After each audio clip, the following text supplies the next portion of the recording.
Good morning दोस्तों। आप सभी का स्वागत है हमारे यूट्यूब चैनल पर। आज हम फिर से एक नई वीडियो लेकर आए हैं एक नए विषय पर, जो कि भूकंप से संबंधित है। इसमें हम कुछ भूकंप से संबंधित प्रश्नों को हल करेंगे, जो कि अधिकतर प्रतियोगी परीक्षाओं में पूछे जाते हैं। तो चलिए शुरू करते हैं। पहला प्रश्न है, भूकंप क्या है?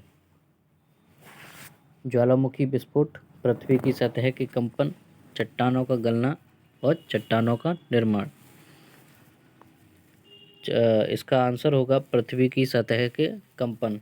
जैसा कि आप सभी जानते हैं कि भूकंप पृथ्वी के अंदर हलचल के कारण उत्पन्न होता है, और हलचल कब होती है? जब उनके अंदर मैग्नेटिज्म और रेडियो एक्टिविटी तत्वों के बीच में, जब तापमान का कम और ज़्यादा होना होता है, या घनत्व में अंतर होना उत्पन्न होता है, इस वजह से भूकंप का निर्माण होता है।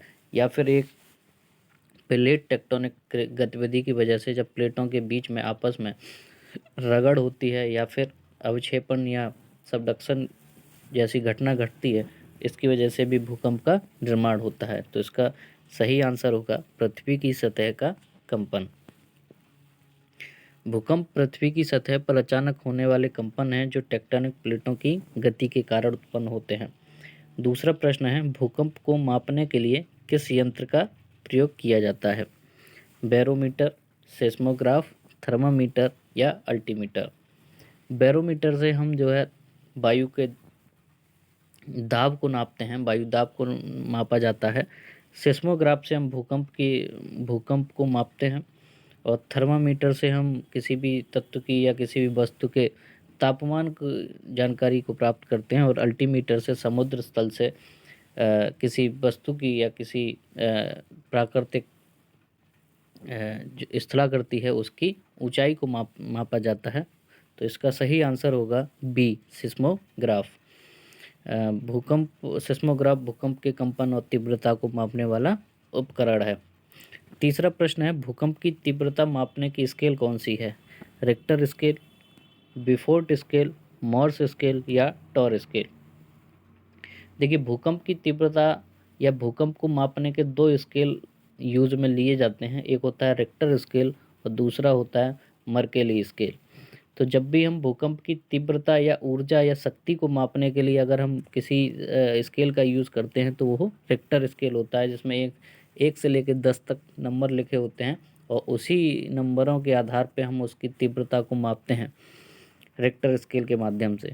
विफोर्ट स्केल से हम वायु की जो दिशा है और उसकी गति है उसको मापा जाता है। मॉर्स यानी कि मॉडिफाइड मर्केली स्केल को हम मॉर्स स्केल भी बोलते हैं। मर्केली स्केल को हम भूकंप की तीव्रता से नहीं नापते हैं। मर्केली स्केल जब भूकंप आ जाता है उसके बाद जो जितना विनाशकारी मानव की क्षति होती है, या कि धरातल पर कितनी क्षति हुई जन और धन दोनों की, उसकी तीव्रता को मापते हैं हम मर्केली स्केल से, कि कितना हुआ है, उससे कितना क्षति हुई है। वो 0 से लेके 12 नंबर तक होता है, उसके आधार पे हम मॉर्स स्केल से नापते हैं। और टॉर स्केल मतलब टॉर्नेडो के बारे में, कितनी तीव्रता से टॉर्नेडो आया है उसको मापा जाता है टॉर स्केल से। तो इसकी सही आंसर होगा रिक्टर स्केल। रिक्टर स्केल भूकंप की तीव्रता को 0 से 10 के बीच मापने के लिए प्रयोग की जाती है। चौथा प्रश्न है, भूकंप के दौरान ऊर्जा किस रूप में निकलती है? हीट एनर्जी के रूप में, साउंड एनर्जी के रूप में, सेस्मिक वेव के रूप में या मैग्नेटिक वेव के रूप में। तो भूकंप के दौरान जो एनर्जी निकलती है वो सेस्मिक वेव के यानी कि तरंगों के रूप में निकलती है, जैसे एस तरंग, बी तरंग, एल तरंग। इन तरंगों के रूप में भूकंप की ऊर्जा निकलती है। अच्छा, रिक्टर स्केल में जब एनर्जी निकलती है, जैसे मान लीजिए अगर किसी रिक्टर स्केल पर कोई भूकंप का तीव्रता जो है 5.0 है, अगर अगले ही अंक में 6.0 होता है तो उसकी जो तीव्रता है वो 10 गुना अधिक हो जाती है। तो उसी एनर्जी को किस रूप में आती है? वही एनर्जी सेस्मिक वेव के रूप में आती है। साउंड एनर्जी जो है जब रॉक्स के अंदर ये रॉक्स के अंदर जो चलती हैं उनको साउंड, वहाँ से साउंड एनर्जी निकलती है। हीट एनर्जी अलग रूप में निकलती है। मैग्नेटिक एनर्जी भी जो है पृथ्वी के आंतरिक कोर से या जो ऊपरी कोर है वहाँ से निकलती है। भूकंप के समय ऊर्जा सेस्मिक तरंगों के रूप में निकलती है। भूकंप का केंद्र किसे कहते हैं? फोकस को कहते हैं, एपिसेंटर को कहते हैं, मैग्नेटिक सेंटर को कहते हैं, या पोल को कहते हैं। तो भूकंप का केंद्र जहाँ से भूकंप ऑरिजिनेट होता है, यानी कि जहाँ से भूकंप का निर्माण होता है, यहाँ से भूकंप पहली बार उत्पादित होता है या उत्पन्न होता है, उसको हम फोकस कहते हैं। इसको दूसरे नाम हाइपोसेंटर भी इसी को कहा जाता है, और इसको हिंदी में अवकेंद्र कहा जाता है। और एपिसेंटर जो यहाँ पर भूकंप सबसे पहले महसूस किया जाता है, जो इसी के सीधे लंबवत होता है, जहाँ से फोकस से लेके और जिस जगह पे भूकंप को धरातल पर जिस जगह महसूस किया जाता है, उसको हम एपिसेंटर या अधिकेंद्र के नाम से जानते हैं। ये दोनों एक दूसरे के लंबवत होते हैं, तो इसका सही आंसर होगा फोकस। भूकंप का फोकस वह बिंदु है जहाँ से ऊर्जा निकलती है, जहाँ से ऊर्जा कई रूपों में निकलती है इधर उधर से भी, तो वो सीधे एपिसेंटर होता है। पृथ्वी की सतह पर भूकंप का सबसे अधिक प्रभाव किस स्थान पर पड़ता है? तो फोकस पर पड़ता है, एपिसेंटर पर, क्रस्ट पर, या मेंटल पर। तो पृथ्वी की सतह पर भूकंप का सबसे अधिक प्रभाव एपिसेंटर पर, जहाँ पर सबसे अधिक पहले महसूस किया जाता है, तो वो क्षेत्र कौन सा होगा, वो स्थान कौन सा होता है, वो एपिसेंटर होता है। भूकंप बिंदु के रूप में नहीं मिलता है, भूकंप तरंग या लहर के रूप में, अलग अलग तरंगों के रूप में उत्पादित होता है। एपिसेंटर फोकस के ठीक ऊपर सतह पर होता है, जो कि एक बिंदु के रूप में नहीं होता है। प्लेट टेक्टोनिक सिद्धांत का मुख्य उद्देश्य क्या है? ज्वालामुखी की प्रक्रिया, भूकंप की उत्पत्ति, पृथ्वी की परतों का अध्ययन, या सभी विकल्प सही हैं। तो प्लेट टेक्टोनिक के अंतर्गत हम ज्वालामुखी प्रक्रियाओं को भी देखते हैं, और ज्वालामुखी की ही प्रक्रियाओं के कारण ही वहाँ पर जो है भूकंप की भी उत्पत्ति होती है। और जब भूकंपों की उत्पत्ति होती है, तो हम उन्हीं तरंगों के माध्यम से पृथ्वी के अंदर का अध्ययन करते हैं कि कहाँ पर घनत्व अधिक है, कहाँ पर तापमान अधिक होगा, या कहाँ पर जो है ठोस है, कहाँ पर तरल है। तो इस प्रश्न के अनुसार सभी विकल्प सही होंगे, सभी विकल्प सही हैं। रिक्टर स्केल का अधिकतम मान कितना होता है? देखिए, रिक्टर स्केल का अधिकतम मान 10 होता है, लेकिन इस ऑप्शन के अनुसार अनिश्चित है, लेकिन इसका आंसर होगा रिक्टर स्केल का अधिकतम मान 10 है। भूकंप किसके कारण सबसे अधिक होते हैं?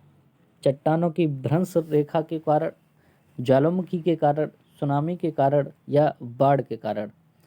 देखिए, भूकंप जो है, जब एक प्लेट दूसरी प्लेट से टकराती है और एक भारी प्लेट जब नीचे हल्की प्लेट के नीचे चली जाती है, तो अधिक तापमान के कारण जब जो भारी प्लेट है उसमें मेल्ट वो पिघलने लगती है, मेल्ट होने लगती है, जिसकी वजह से वहाँ पर कुछ विवर्तनिक घटनाएं घटने लगती हैं, जिसकी वजह से भूकंप उत्पन्न होने लगता है। तो चट्टानों की भ्रंश रेखा यानी कि फॉल्ट लाइन, जहाँ पर एक दूसरे से रगड़ती हो या एक दूसरे के आसपास सरकती हो, ऐसी जब दो प्लेटों के बीच में जब सरकना या एक दूसरे के नीचे अवक्षेपण होता है, उस जगह पर भूकंप का सबसे अधिक कारण होता है। तो इसका आंसर होगा चट्टानों की भ्रंश रेखा या फॉल्ट लाइन।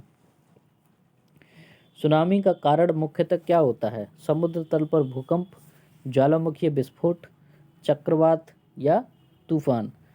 तो सुनामी किस वजह से आती है? जैसे हिंद महासागर 2004 में एक सुनामी आई थी, भारत तक उसका प्रभाव रहा। तो वो वैज्ञानिकों ने बताया कि जब प्लेट जो है नीचे की तरफ प्लेट सरकने लगी थी, जिसकी वजह से जो है वहाँ पर भूकंप की उत्पत्ति हुई, और उसी भूकंप के कारण सुनामी का जन्म हुआ। तो इसका सही आंसर अगर होगा तो समुद्र तल पर भूकंप आने से वजह से जो है सुनामी का मुख्यतः उत्पन्न होती है। भूकंप प्रवण क्षेत्र को क्या कहते हैं? प्रवण मतलब वो कितने क्षेत्र में अपने आप को फैलाता है, वो कितने हिस्से में जो है फैल जाता है। तो fault zone, epicentre, seismic belt, या रेक्टर जोन? तो भूकंप प्रवण क्षेत्र सेस्मिक बेल्ट को कहा जाता है। सेस्मिक बेल्ट मतलब कितने क्षेत्रों में वो उसकी जो सेस्मिक एनर्जी है, सेस्मिक वेव है, वो कितने क्षेत्रों में फैल रही हैं, उसको प्रवण क्षेत्र कहा जाता है। भारत में सबसे अधिक भूकंप किस क्षेत्र में आते हैं? पश्चिमी घाट में, हिमालय क्षेत्र में, थार मरुस्थल में, या गंगा के मैदान में? तो भारत में सबसे अधिक जो 4 जोन बांटे गए हैं, zone second, zone third, zone 4 और जोन 5। तो उस क्षेत्र में जो जोन सेकंड है उसको हिमालय क्षेत्र के अंतर्गत रखा गया है कि हाई इंटेंसिटी वाला क्षेत्र है। तो भारत में सबसे अधिक भूकंप किस क्षेत्र में आते हैं? हिमालय क्षेत्र में सबसे अधिक भूकंप आते हैं। भूकंप से बचने के लिए सबसे सुरक्षित स्थान कौन सा होगा? खिड़की के पास खड़े रहना, खुले मैदान में चले जाना, लिफ्ट में चले जाना या ऊंची इमारतों के पास खड़े रहना। तो सामान्य सी बात है कि भूकंप जब भी आएगा तो हम जो है अपने आप को किसी भी बिल्डिंग से या किसी भी ऐसी वस्तु से दूर रखेंगे जिसकी वजह से हमारे क्षति होने की संभावनाएं कम होंगी। तो हम खुले मैदान में जो है जाएंगे। तो इसका आंसर होगा खुले मैदान में। रिंग ऑफ फायर क्या है? रिंग ऑफ फायर ज्वालामुखी के जो पिछले वीडियो में प्रश्नोत्तरी में बताया भी था कि रिंग ऑफ फायर जो कि प्रशांत महासागर का वह क्षेत्र होता है जहाँ पर सबसे अधिक ज्वालामुखी का निर्माण होता है और एक रिंग के रूप में रहती है। उसमें से कई प्रकार की ज्वालामुखी जो है निकलती रहती हैं, उसको हम रिंग ऑफ फायर कहा जाता है। तो ज्वालामुखी और वहीं से ज्वालामुखियाँ भी निकलती हैं, वहीं से भूकंप भी उत्पादित होता है। तो ज्वालामुखी और भूकंप सक्रिय क्षेत्र हैं, उसको हम रिंग ऑफ फायर कहा जाता है। पृथ्वी की बाहरी परत को क्रस्ट कहते हैं, वो रिंग ऑफ फायर नहीं है। धातुओं का क्षेत्र अलग चीज़ है, वो रिंग ऑफ फायर नहीं होगा। भूगर्भीय खनिज क्षेत्र वो भी अलग प्रकार की चीज़ है, वो रिंग ऑफ फायर में शामिल नहीं की जाती। इसका आंसर होगा ज्वालामुखी और भूकंप सक्रिय क्षेत्र। 15वां क्वेश्चन है, भूकंप का तीव्रता क्षेत्र किसे दर्शाता है? तीव्रता क्षेत्र, भूकंप की अवधि, नुकसान की मात्रा, कंपन की तीव्रता, क्षेत्र का आकार। तो भूकंप की तीव्रता क्या नापेगी? कंपन की तीव्रता, यानी कि कितनी तीव्रता से जो है भूकंप पृथ्वी पर आया, कितने मैग्नीट्यूड का भूकंप, कितने रेक्टर स्केल पे जो पॉइंट होते हैं उतने उस पॉइंट पे कितने मैग्नीट्यूड का, कितनी तीव्रता का जो है भूकंप वहाँ पर आया है, उसकी तीव्रता को नापने के लिए काम भूकंप की तीव्रता क्षेत्र कंपन की तीव्रता को दर्शाता है। भूकंप में पी वेव्स और एस वेव्स क्या है? ज्वालामुखी तरंगे हैं, सिस्मिक तरंगों के प्रकार हैं, चुंबकीय तरंगे हैं या ध्वनि तरंगे हैं। देखिए पी वेव्स और एस वेव्स, पी मतलब ऐसी वेव्स हैं जो हर जगह से, यानी कि तरल में भी और ठोस में दोनों प्रकार के माध्यम से गुजर सकती हैं और एस वेव केवल ठोस माध्यम से ही गुजर सकती है। तो ये एक प्रकार की तरंगे हैं जो जिससे हम पृथ्वी के आंतरिक संरचनाओं के बारे में जानकारी प्राप्त करते हैं। तो ये एक सिस्मिक तरंगों के ही प्रकार हैं। तो इसका सही आंसर होगा बी, सिस्मिक तरंगों के प्रकार। भारत में अब तक का सबसे विनाशकारी भूकंप कौन सा था? भुज का 2001 का भूकंप, कच्छ का भूकंप 1819 का, बिहार नेपाल का भूकंप 1934 का और लातूर का भूकंप 1993 का।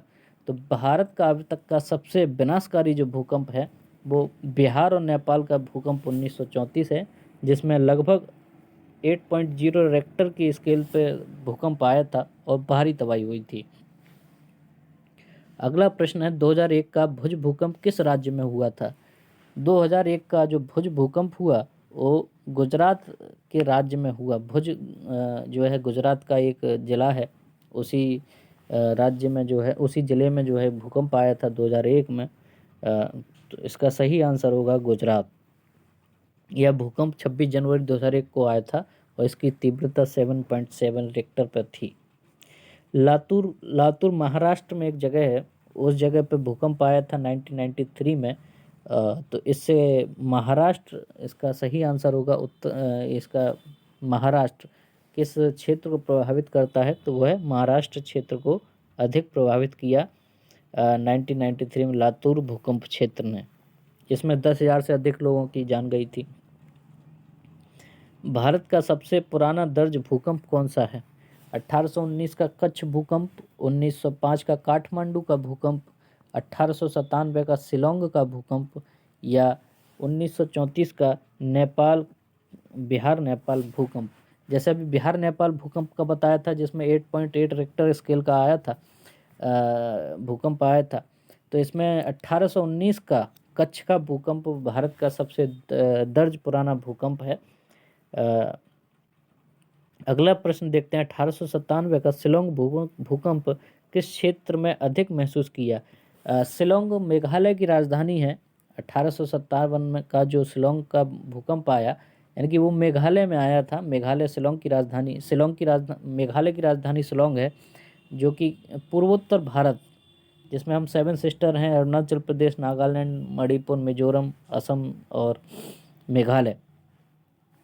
इस क्षेत्र को हम भारत का पूर्वोत्तर क्षेत्र बोलते हैं, तो इसका सही आंसर होगा पूर्वोत्तर भारत।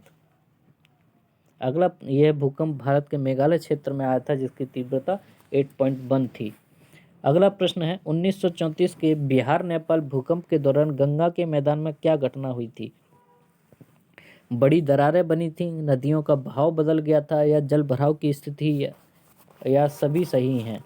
तो इसमें सभी सही होंगे, क्योंकि जब भूकंप आता है तो चट्टानें जो है एक दूसरे से अलग अलग हो जाती हैं, जिसकी वजह से दरारें भी बन जाती हैं। और जब भूकंप आता है तो नदियों के मोड़ में भी कुछ बदलाव आ जाते हैं, जिसकी वजह से उनका बहाव बदल जाता है।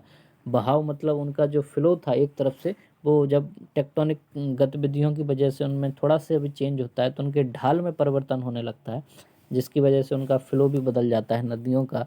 और जल भराव की स्थिति, कहीं पर जब एक जगह बहाव बदल गया तो दूसरी जगह पे जो है बंध भी उत्पन्न हो जाते हैं कहीं कहीं पर, तो उसकी वजह से जल भराव की भी स्थिति उत्पन्न हो जाती है।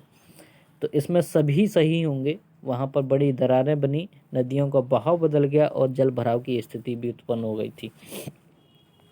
अगला प्रश्न देखते हैं, भारत के भूकंप संभावित क्षेत्र कितने जोन में बांटे गए हैं? पहले 5 जोनों में बांटा गया था, लेकिन अभी IMD ने जो है उसको 4 जोन में ही बांट दिया गया है, तो अब इसका आंसर है 4। भारत को भूकंप क्षेत्र जोन 2 से लेकर 5 तक विभाजित किया गया है। उत्तराखंड का कौन सा क्षेत्र भूकंप के लिए सबसे अधिक संवेदनशील है? देहरादून, रुद्रप्रयाग, हरिद्वार और नैनीताल। देखिए, उत्तराखंड जो है जोन 2 में शामिल किया गया है, वो हिमालय क्षेत्र के गिरपदीय क्षेत्रों में है, यानी कि हिमालय के जो नीचे वाला, शिवालिक हिमालय के नीचे के हिस्से हैं, उसी बेल्ट में या उसी प्लेट के सीमा पर स्थित है उत्तराखंड। लेकिन उसमें भी कुछ उत्तराखंड के वो क्षेत्र हैं जो हिमालय के सबसे ज़्यादा नज़दीक हैं। हरिद्वार और देहरादून ये मैदानी क्षेत्र हैं, बजाय रुद्रप्रयाग के। रुद्रप्रयाग जो है हरिद्वार के उत्तर में भी स्थित है, जिसकी वजह से वह अधिक संभावित क्षेत्र है भूकंप से संबंधित। तो इसका सही आंसर होगा रुद्रप्रयाग। यह क्षेत्र हिमालय के सक्रिय फॉल्ट लाइनों पर स्थित है। सुनामी को ट्रिगर करने वाला भारत का कौन सा भूकंप था? देखिए, सुनामी को ट्रिगर मतलब सुनामी को अधिक और तीव्रता प्रदान करने वाला भारत का वह कौन सा भूकंप था जिसकी वजह से भारत में सुनामी आई थी? तो भारत में जो सुनामी आई थी वो अंडमान निकोबार भूकंप 2004 की वजह से आई थी। इसका सही आंसर होगा भुज भूकंप, जो कि 2001 में आया। ये सुनामी की वजह से नहीं आया था, ये गुजरात में आया। लातूर का भूकंप 1993 में, जो कि सबसे अधिक मैग्नीट्यूड का था। लातूर का भूकंप 7.7 रेक्टर स्केल पे जो भूकंप आया था वो लातूर का भूकंप था।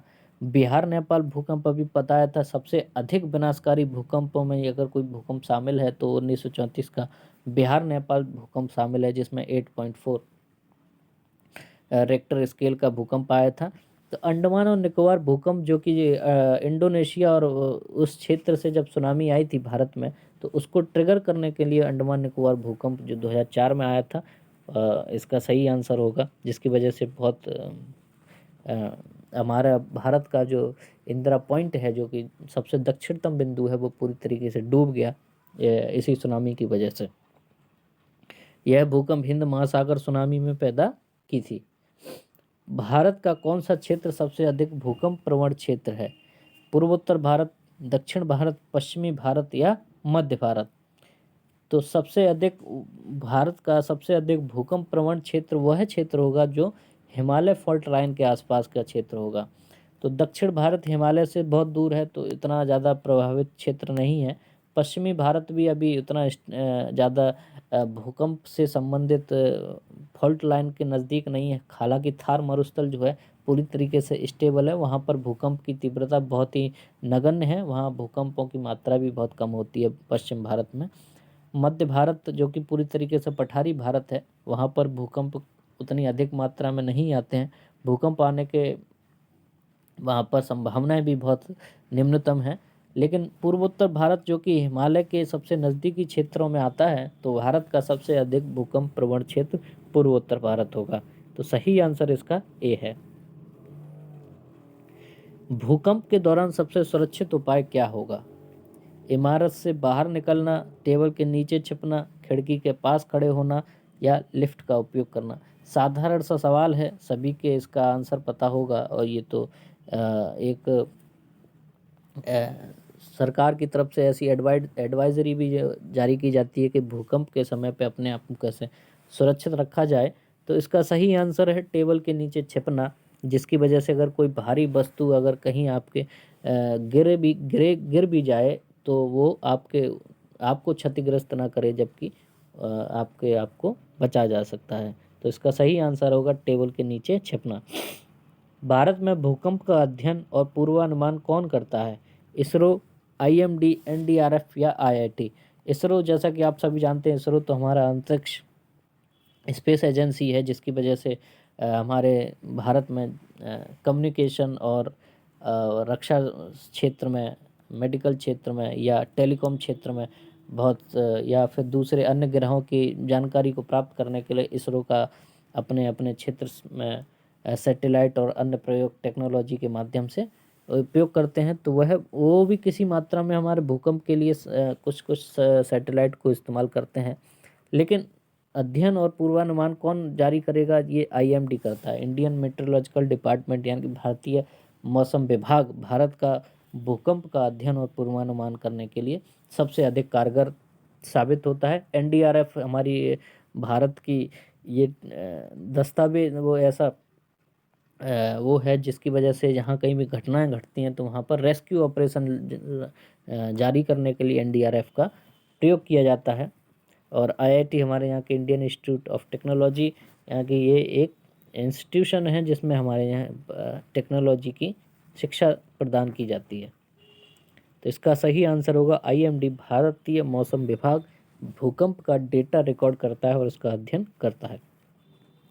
चलिए अगले प्रश्न है, भूकंप के दौरान सुरक्षित स्थान कौन सा है? ये बार बार प्रश्न यही आया है, तो इसमें जाहिर सी बात है, मजबूत फर्नीचर के नीचे अगर हम रहेंगे तो हम अपने आप को आसानी से बचाए जा सकते हैं।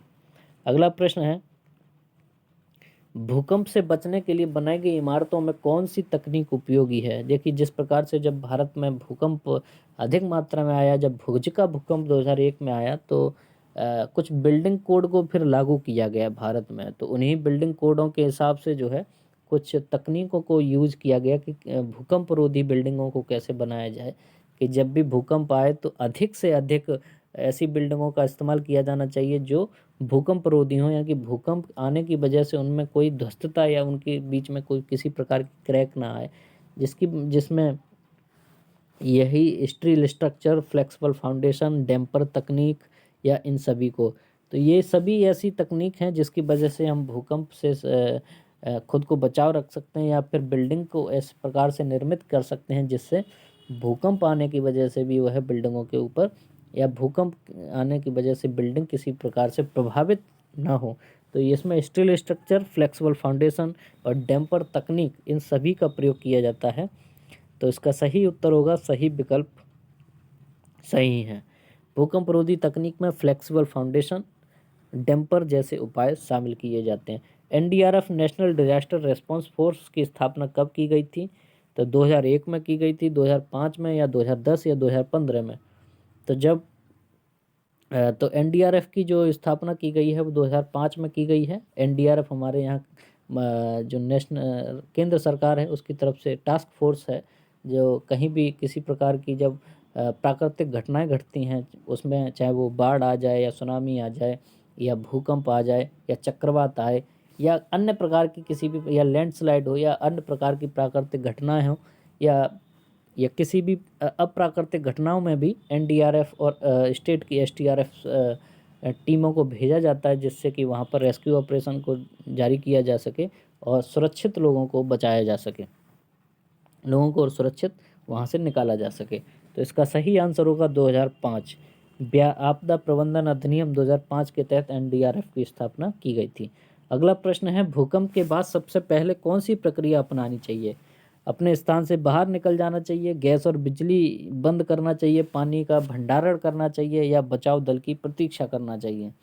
तो भूकंप के बाद सबसे पहले ऐसे ही नहीं निकल जाना चाहिए कि भूकंप आया हो तो हम पूरा घर में से सभी लोग निकल जाते हैं जनरली, लेकिन ऐसा नहीं है। अगर हम सरकार की एडवाइजरी देखें तो उसमें ये लिखा होता है कि हमको सबसे पहले अपने घर का कनेक्शन, यानी कि जो गैस कनेक्शन है उसको बंद करना चाहिए और बिजली को जो है ऑफ करके जाना चाहिए, ताकि अगर किसी प्रकार की घटना ना घटे।